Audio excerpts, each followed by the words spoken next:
Welcome back to Near Lucid.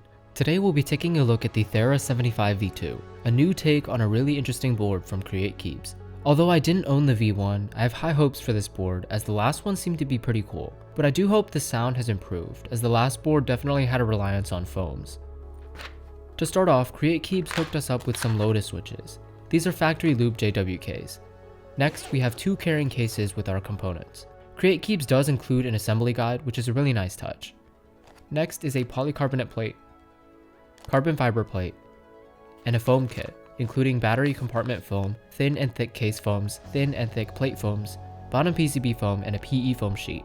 Lastly, in here is our hot swap PCB with a healthy dose of flex cuts. In the second case here is our board itself in navy. I was confused as to why I was missing a bunch of crap, and it turns out I forgot the upper pocket in the first case. In here is stuff for our knob and a replacement badge. We've also got our bottom feet and gaskets, daughter board and ribbon cable, and actually two daughter boards and ribbon cables. So onto some basic info. Thera75 V2 comes in a variety of colors, a lot of different weight finishes, a hot swap, solder or wireless hot swap PCB, and the option between a polycarbonate and carbon fiber plate, each with plate mount or PCB mount options. You can also choose between gasket mount or top mount, and if you gasket mount, you also have the option of going plateless. Depending on your choices, Thera75 V2 can range from $270 to $335, which I think is pretty fair. In here is the usual TX tabs with 205 grade 0 and BDC. I'm going to add on the carbon fiber plate and Lotus switches, which I've hand lubed with 205 grade 0.